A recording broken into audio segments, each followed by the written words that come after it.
Welcome, everybody, to this week's edition of Chatting with Wisdom. And I want to say welcome back to all of you who have come back to join us.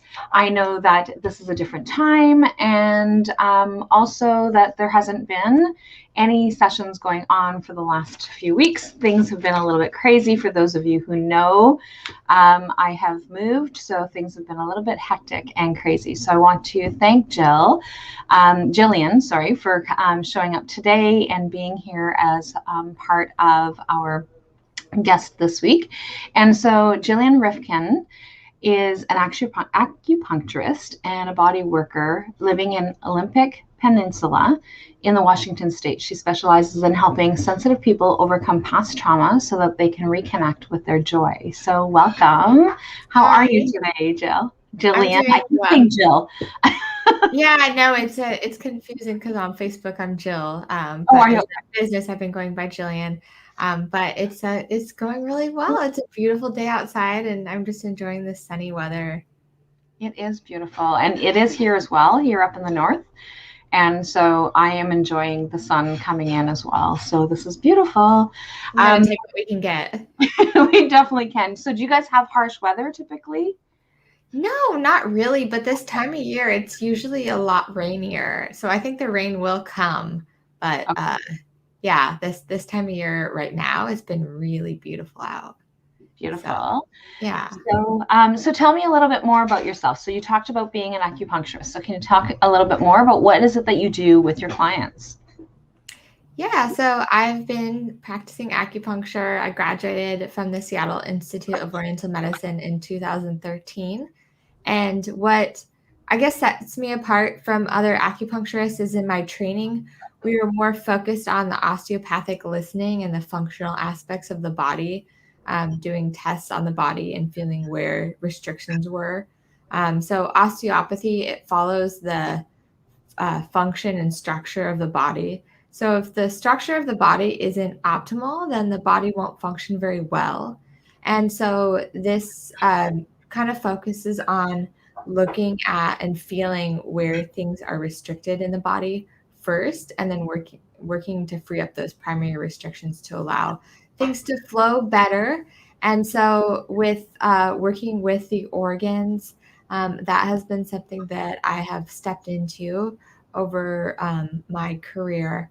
And it's just been really mind-blowing. As some of you guys probably know, the acupuncture meridian system is based on the internal organs and the structure of the organs, which they came up with long before they really knew, before they did autopsies, before they were able to find out what was moving in the body. They were able to use body awareness and practices like Qigong and Tai Chi to find where restrictions were in the body or find out about the organ functionings and what we could do with our body externally to open those things up and to move. And so my work has shifted towards and doing manual therapies with the body and working with the organ systems to help to promote alignment and balance in those organ systems by freeing up restrictions. Sometimes there are adhesions in the organ systems in the body. And as some of us know about fascia is this layer of connective tissue that surrounds the entire body.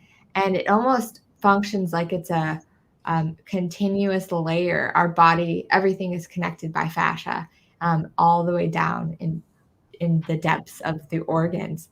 And so when we're working to mobilize the organs, some people call it visceral manipulation. The French osteopath Jean-Pierre Barral came up with the term. But in French, the terminology of manipulation, it sounds a lot nicer and a lot more gentle, and it is. Often like a very light touch to allow something in the organ systems to wake up and allow things to move, and following the embryological movement that we had as fetus is developing, the movement that our organ systems and the migration that they had of this opening and closing, and then also moving with the rhythms of the diaphragm.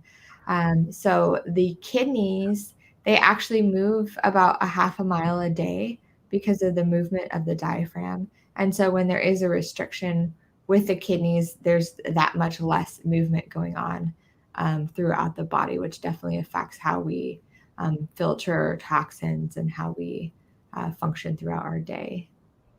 So I honestly didn't know that. So that's actually really cool. So thanks for sharing that. Because so I knew that there was meridians, and I knew that, but I didn't know how and I know the organs affect how we function and all the different things, but I didn't realize, I didn't tie those things together. So I thought that was actually kind of fascinating when you actually talked about that. So that's really neat.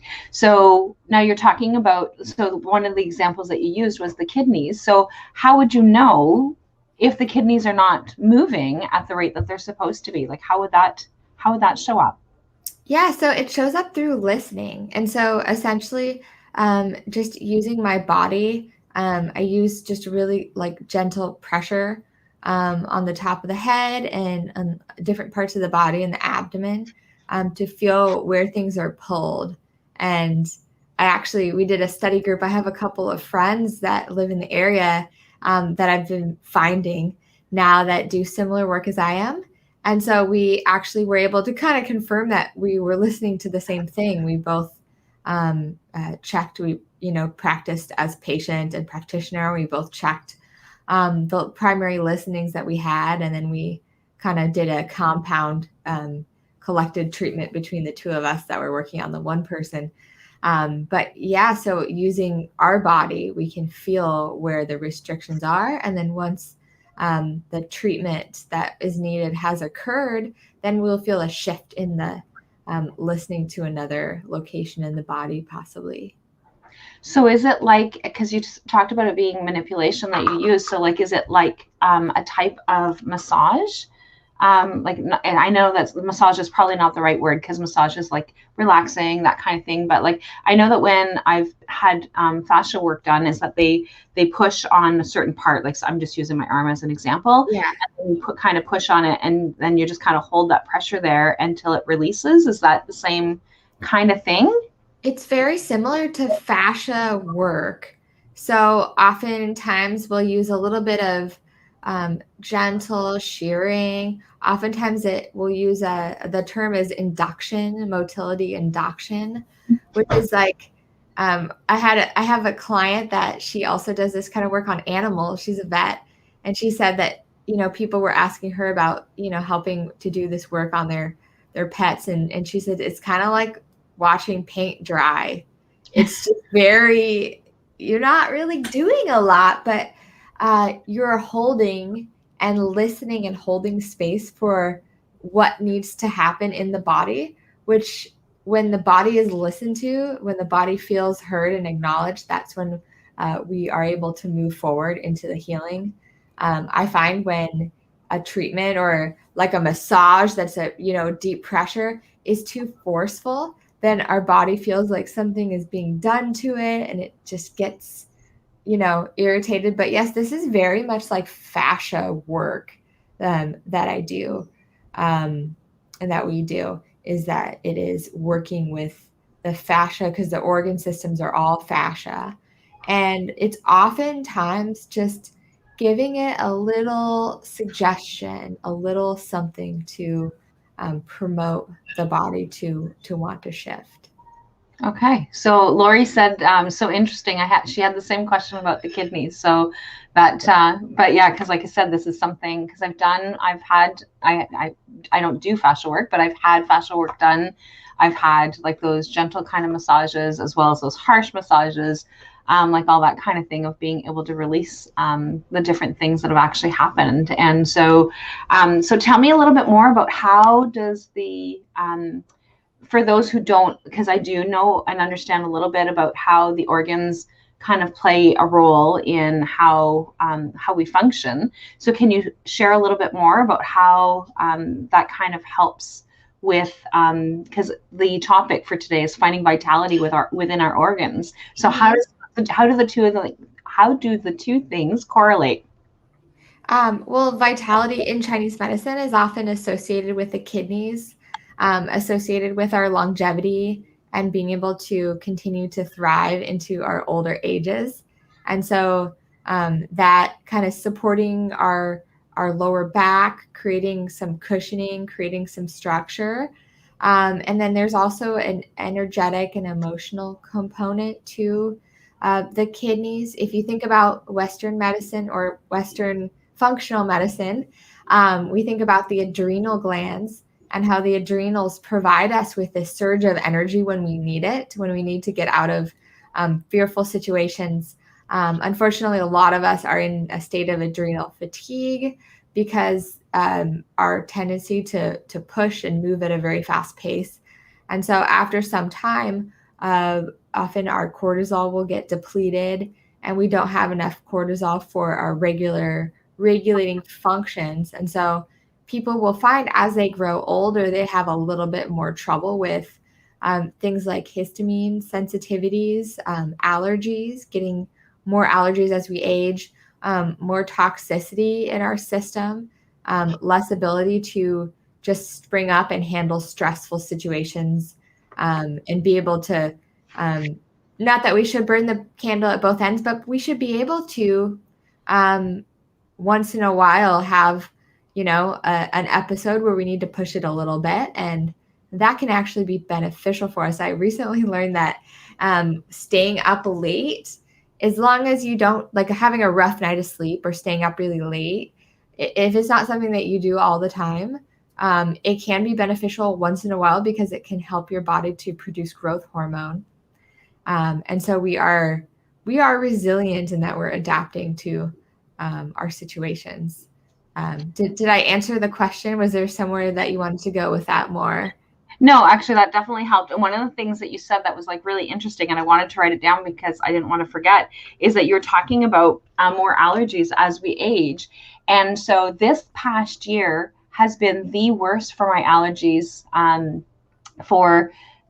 So it seemed as though I was like constantly having allergy reactions to all the different things that have been going on. So with COVID for this last year, my allergy levels have been like intense. So like now that it's normal allergy season, now that's kind of happening. But it's like more intense than it has been for this past year, but it just seemed as though I didn't seem to have a break. And so when you talk about the cortisol levels and being able to kind of reduce or having that those kinds of things are impacted, it was like this aha moment that kind of came into play. And so cortisol and histamine have an inverse relationship, where if you are out of cortisol, then your histamine won't be regulated very well. And the other interesting thing, because that health and wellness and immune system also relies on us not being in this state of fight or flight and fear. A lot of the clinical work that people have done with people who have COVID and who are having the cytokine storms, they actually do a lot better if they're taking histamine regulating things. So N-acetylcysteine is something that regulates histamine and glutathione levels. It also helps the respiratory passageways. Another one is quercetin. That's really helpful for lowering histamine levels. Vitamin C, and vitamin D, helping support the immune system. Having good thyroid status and good thyroid levels. And then also berberine, which is in Oregon graperoot. I'm sure that you guys probably have some being in the northern part of the state. I don't know if it's more northwestern. Okay, yeah, I've never heard of it, so it doesn't mean that it doesn't exist, but it's it's not something that I've heard of before. So yeah, it's interesting. It grows, I guess it's indigenous to Oregon, but it grows in Oregon and Washington, and it probably likely grows in the West Coast, like BC areas. okay. But it grows in the forest, and it's interesting because it's very good for issues like mold and allergies and helping upper respiratory phlegm. And so it's almost like it was just supposed to be there, like where people need it, which I love. Yeah, that is. And nature really does have like all the things that we need to be able to function if we can actually find the things that we need, right? So Exactly. it's just really interesting how all these things kind of tie together. And so tell me more about how do you, so obviously you have to see people in person in order to be able to help them with this particular path, like this particular modality. Not necessarily, actually. Okay. Um, since the last year, I didn't really believe that remote work was a thing. And I'm open, and I was open to a lot of things, but it wasn't something that I was like, oh, I'm going to do this. I had a friend that I actually met in Canada, but back when we could go into Canada, and she did this work kind of similar to my work. Like she did more work that was structured around the brain, but different structures in the body. And we had a phone call, and she worked on me while we were on the phone and just put me into this state. And she talked to me about all the things that were happening while she was working on me. And so we did an exchange, and I got to kind of try out my work over the phone, or over Zoom, as the case has been for some people, doing the work remotely. And it really is about intention. Our intention today is to be in this same space together, having a conversation, and enhancing our viewers and being able to create energy. We're creating energy right now together, even though we're not in the same room together. Yep. And so when I have the intention with somebody to allow restrictions to be released, allow unwinding to happen, it's amazing how powerful that can be. And then also during the time of the pandemic, I had a little bit of time off of my regular work schedule seeing clients to explore, and I started exploring the tuning forks, and the ability to work with those vibrations. And those vibrations are also something that carries over very well remotely, because you can palpably, you can hear the vibration. Mm-hmm. And so the suggestibility of what's going on is a lot more prevalent. And so working with those vibrations to help to clarify the energy field, because in addition to feeling, when I started to really tap into what I was feeling inside the body, I also felt that there was something going on outside of the body too. And at times we have these patterns or limiting belief systems that can structure our external environment. And so one example is there's people that have a lot of falls or balance issues, vertigo issues. And it may be something that happened to them in the past, or it may be, we can even, go into like past lives or epigenetic traumas that can happen to us. Yep. That create an imbalance in our energetic field. And we haven't processed those things in our central chakras. And so those patterns or disturbances can cause us to repeat the same patterns in order for us to try to find balance. And that's really that's really interesting and fascinating, because I would have never thought that. And it's interesting that this time, like this past year, has allowed you to be able to explore that further and be able to kind of tap into some of those things. So, typically you have your clients come in to see you in Washington State, I'm assuming. Yeah, yeah. And then, so how do other people have access to you? So I see a few people just over either whatever they're comfortable with, either Zoom or over the phone call. And then I just set up, like I am here. I have a little massage table here, and I'll just set up a space for the person that's coming in, and I will work either through the energy field or remotely on the fascia and the ligaments and the nerves. So we'll set it up that way. So I'm definitely interested in being able to try this out with you. So, So how do people connect with you, especially because of all the histamine things? And so I know that my cortisol levels are limited with all the stressors that have happened in the last probably 6 weeks. So I'm like, okay, so this is definitely something that I'm interested in. So how would somebody gain access? So obviously in the Washington State, you've got your booking calendar, that kind of thing. So how do they do that remotely? Yeah, so I have a account with Calendly where people can set up a remote, like a discovery call, and we can discuss what they're looking for and what ideas that I have for working together. Cool. So I'm definitely going to look forward to. So is that on your website, Jillian?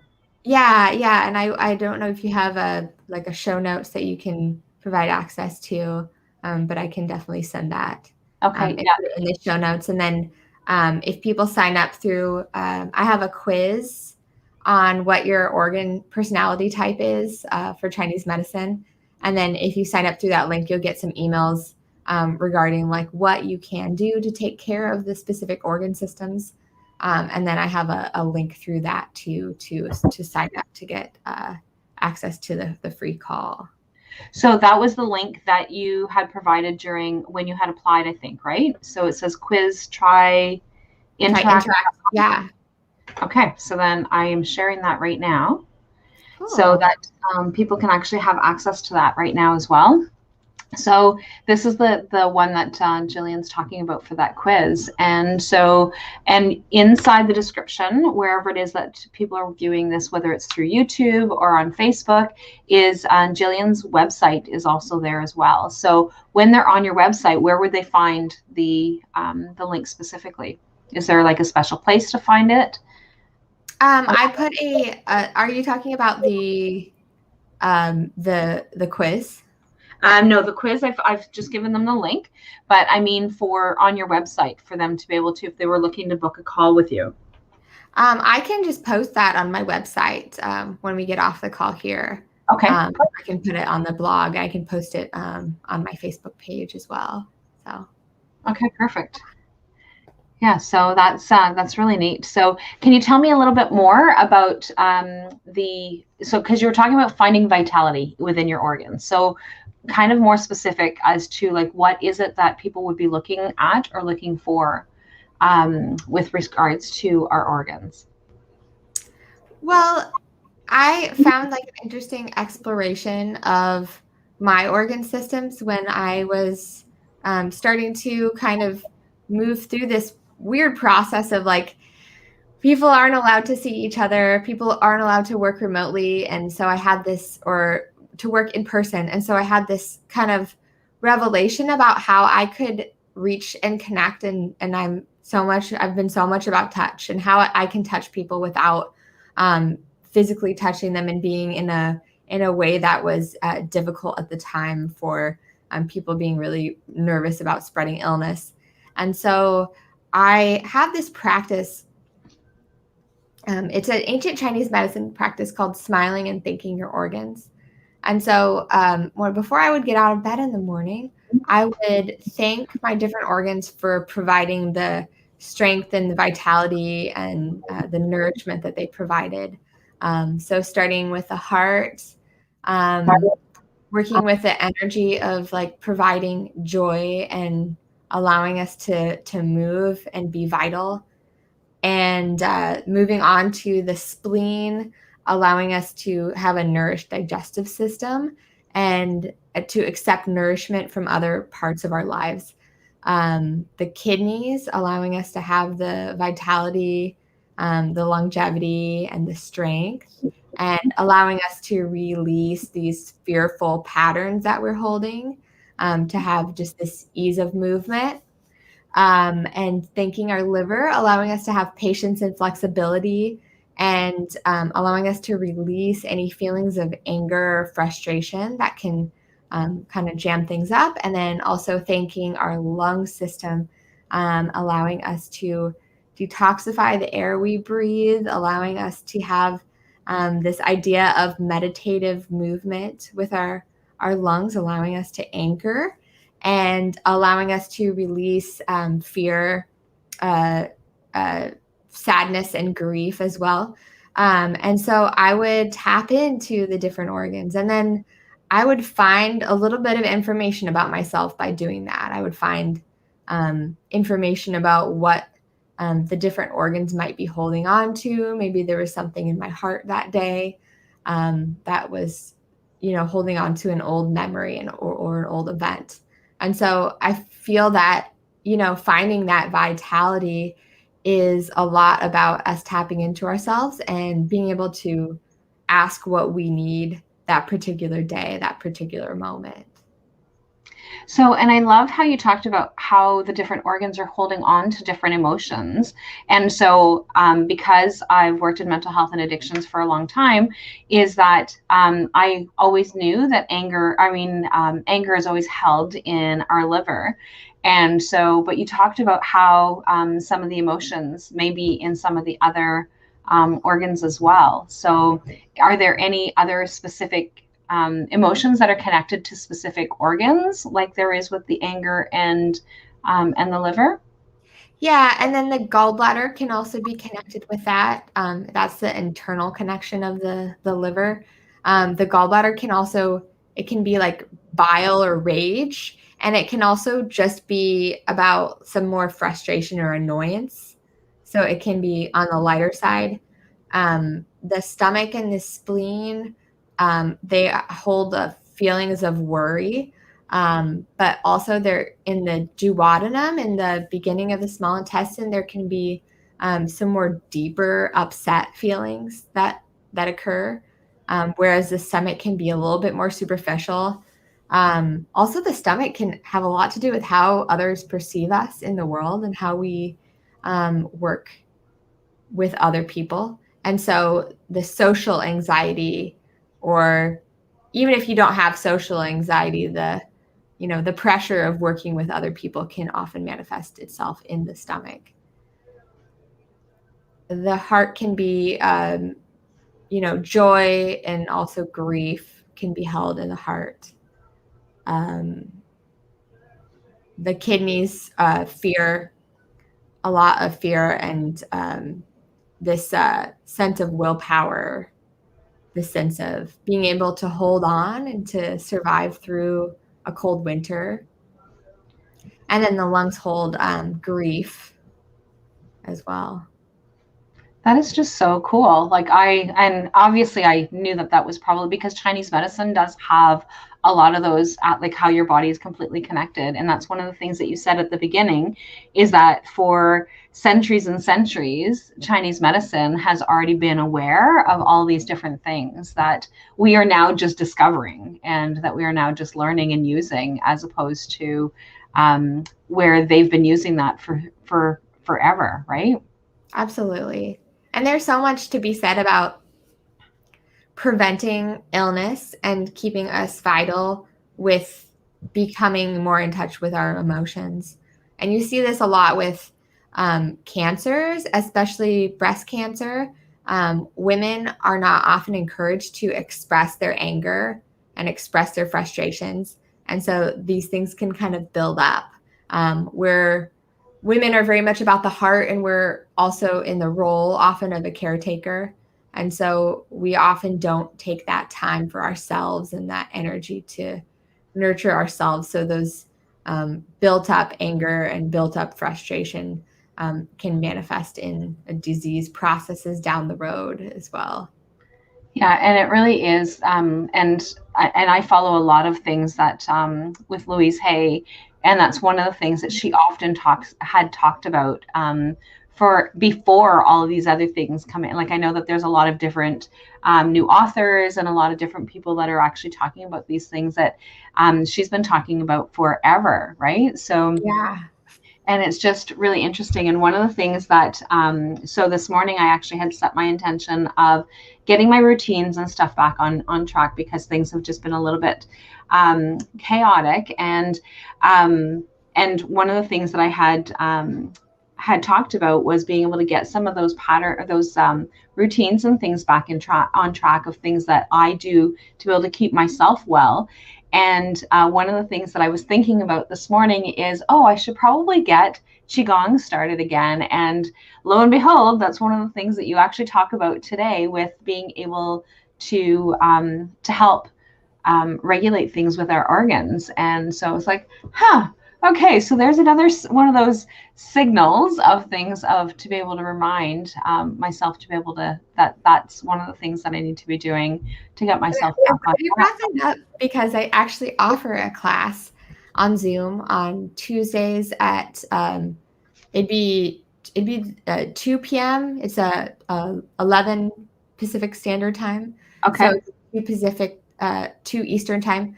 And it's just over Zoom, and it's really fun and lighthearted. We do some nourishing practices. There's some practices that are called Daoyin, that are practices that you do when you first wake up in the morning. And so they're like, combing the hair and just rubbing the hands together and warming the kidneys, and things that are nourishing to the nervous system, and also the vagus nerve, which is associated with animals, with grooming, and with practices where we're not ready to go to war, we're not ready to fight, but we're helping to support and take care of each other. So it's a nice community. It's been really, really joyful to have this ability to connect with people around the world and do a practice together. So. Well, and if you want to put the registration link inside the comments, then people will actually be able to access that as well. So, okay, yeah. So I think you should be able to in the comments, like if you actually click on comments on the side, because there's the private chat and comments, you should be able to put in the link in there as well. So. But yeah, and like I said, I love how synchronicity just kind of comes into play, right? So like this is my time this morning, and I'm like, oh, I should probably get that started again and get that going. And then these are exactly where it is that we start talking today. So I just love how those synchronicities come into play and happen. Yeah, that's wonderful.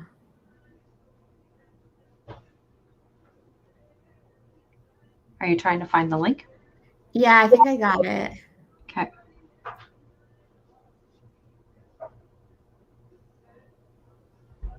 So I'm definitely looking forward to connecting further, and personally looking forward to connecting further. And so anybody else who's catching the replay, if there's something that Jillian has talked about that has piqued your interest, her contact information is in the description, as well as we've given you a few links. So her quiz link is in there, as well as I noted the smiling and thanking your organs ritual. So that way there it's was at the time that it was actually noted, so that way there you guys can go back and catch the replay at that particular moment, so that makes things easier. And I don't think I can actually I don't think I can actually post in the comments, but I'm going to send it to you through the StreamYard link. Okay, so you want to share the Zoom link? Yeah, sure. Okay. Actually, I should probably say what that is. Well, actually, they can watch the replay and catch it, so they'll know what it is that we're talking about. But yeah, so like that's really cool. So I've sent that in there as well. So is there a cost to that, Jillian? No, it's free. It's just by donation. If people feel like the need to donate, you do it that way. Beautiful. So like I said, I'm definitely interested in connecting further personally. And so is there anything else that you wanted to share that you wanted people to know about before we ended today? Let's see. Yeah, I just this has been an interesting time for people, and I just wanted to share that, we've been moving so fast. It's really interesting. Like I almost think of the speed that the rate that we've been going through life, even like getting together and working with people, being able to work with people in different time zones. It is kind of like time traveling. We are, moving really fast, and I think right now, what's shifted for us is that since we aren't moving so fast anymore, and we're kind of forced to look inward, and we're forced to kind of connect with our own energies and connect with our own intuition, it's actually just become really powerful. I'm seeing that the planet has just been, people have been working and doing their own work on themselves and going inward and finding answers. Wi-Fi is like the antithesis of working with our intuition and our guides, because we're kind of sending the signal out all the time. It's always refreshing. There's always more data to connect. And then that inherently shuts down the connection that we have with our intuition and with what we need to find strength and vitality, and to find, the answers within ourselves. So one of the practices that I've implemented through reading, one of them was through reading Cal Newport. He has a couple of books, Deep Work, and another book is called Digital Minimalism, is just allowing myself some space and time between the uses of technology and social media. And right now I just practice Saturday, I won't use social media. I won't use any of that. If somebody is going to be connecting with me, I might use my phone, but I'll try and just unplug and enjoy nature. And, I think just knowing ourselves and connecting to the deeper part of ourselves is so important. Yeah, it definitely is. And so Jillian just shared her Calendly link, so her calendar link for you to be able to book a discovery call. So I put that in there as well, so that you have access to that. So this has been a pleasure chatting with you. I've learned so much, and so much so that I'm going to have to go back and catch the replay so that I can capture some of the things that you talked about more in depth. And I can write those things down. So I'm really looking forward to catching that replay. I'm definitely looking forward to connecting with you on a discovery call. And depending on whether or not off the top of my head with my calendar is probably connecting with you on Tuesday afternoons, Tuesday afternoons for me, if that fits within my schedule. So yeah, that'd be lovely. And if people want to know more about that, I send out a reminder every Tuesday morning or afternoon, depending on where you're tuning in from, probably about noon for you guys. So if you sign up for emails, then I will get that to you, and you can just be reminded of the date and time that we are meeting. So that's perfect. So I'm definitely looking forward to connecting further.